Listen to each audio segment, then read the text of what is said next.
The Nigerian government was charged to declare a state of emergency in some sectors of the country. This was a high part of demands of protesters who took over Ikeja, Lagos State, Mitana, Abuja, and some other parts of Nigeria during the April 7 Take It Back protest. Now we have joining us live Jide, political analyst, to share with us his thoughts on what happened yesterday. Good evening and thank you so much for joining us at this time. It's my pleasure, Jide. Good evening. What are your thoughts about the were protest and silencing of decent voices, among others? What's your thought about how the...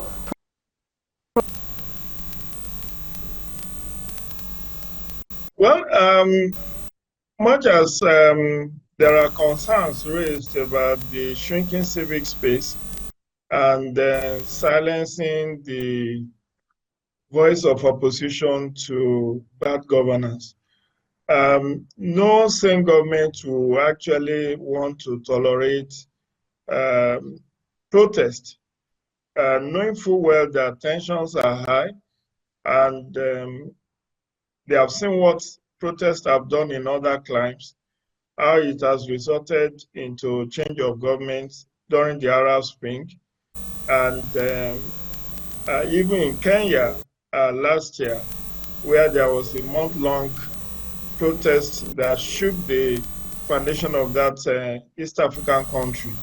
Nigerian government knows that first and foremost, we need to understand that protest is within the civic rights of citizens, but the fear that this protest could be hijacked by miscreants and area boys and girls could actually make every government to be jittery.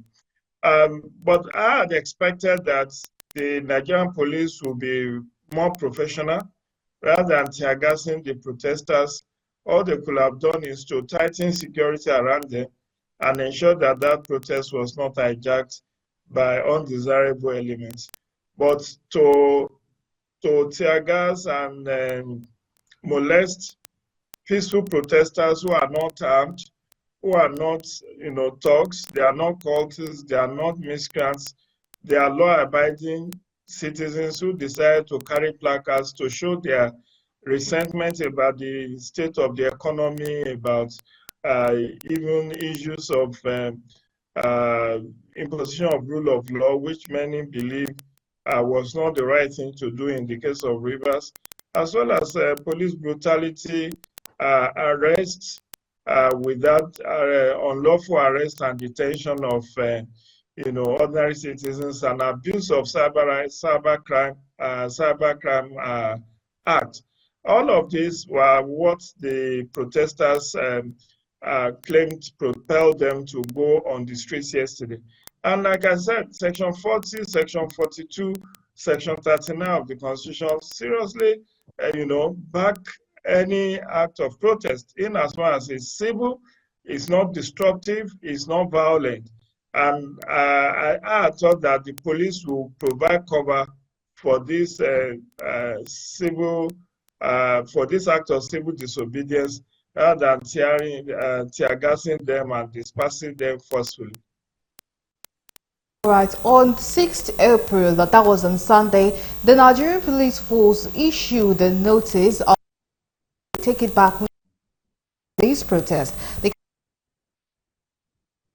But was it protesters to all national police were supposed to be otherwise engaged and to supervise as the case may be? I don't think it's right for the Nigerian police to ask the Take It Back movement not to protest. That's part of what I said in my earlier remarks. Rather than saying you should not protest or you should not protest at this time, they should have said, okay, let us know where you are going to be protesting and we'll give you police cover. So, like in Lagos, there is already the Freedom Park.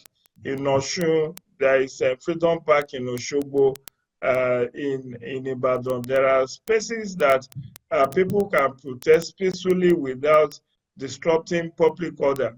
And that should have been the negotiation, that should have been the dialogue that will ensue between the Take It Back movement and the Nigerian police. Rather than saying don't protest, it should have been, okay, let us know what's your route line. I recall that last year during a similar protest exercise, the FCT minister got a court injunction restricting the protesters to the Moshood Abiola National Stadium here in Abuja.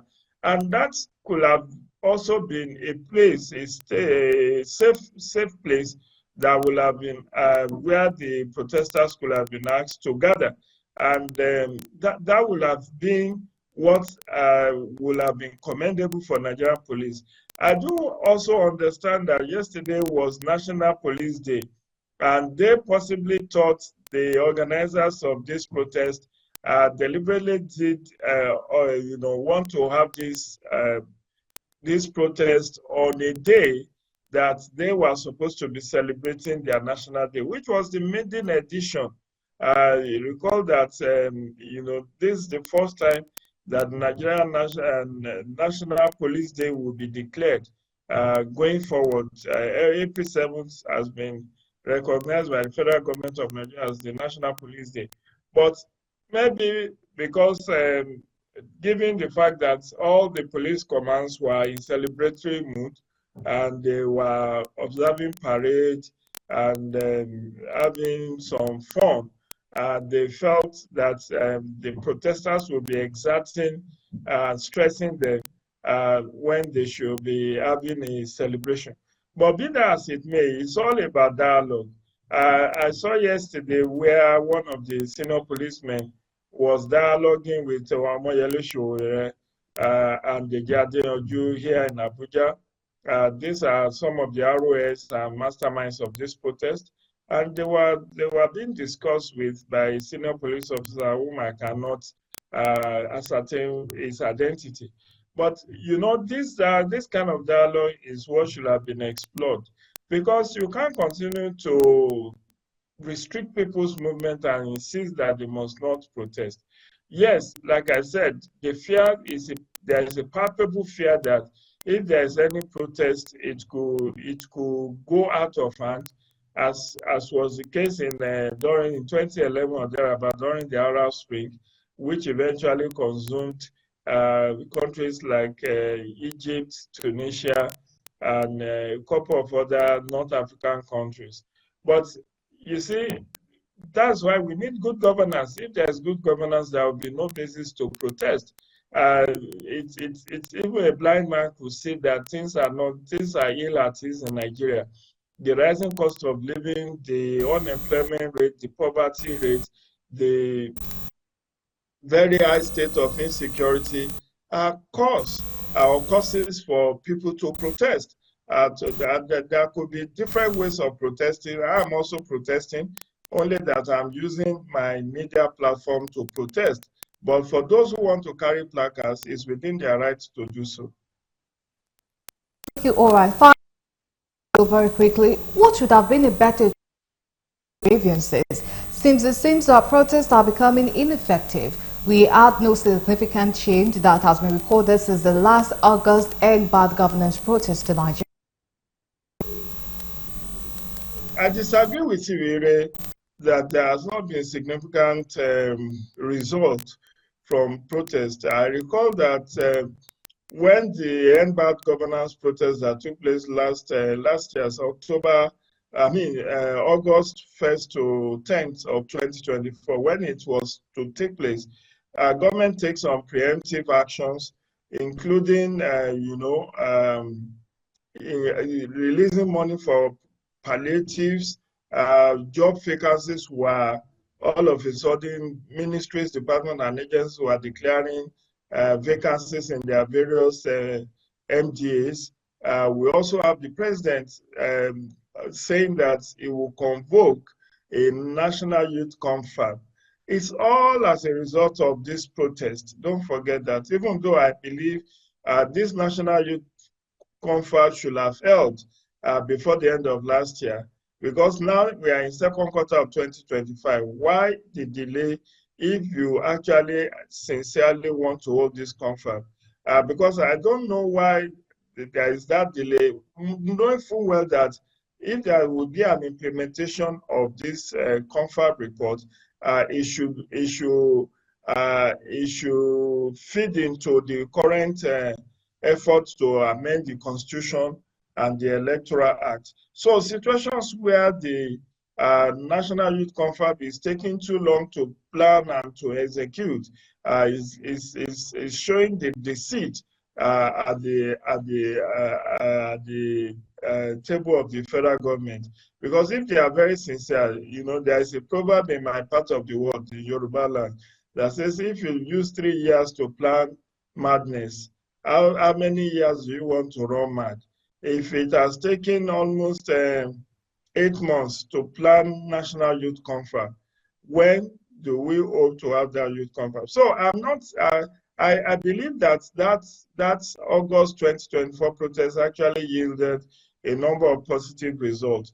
We knew that the conditional cash transfer for vulnerable groups was put at 25,000 for several millions of households. It's all part of the pressure that the Nigerian youths put on the government that made government to make that concession.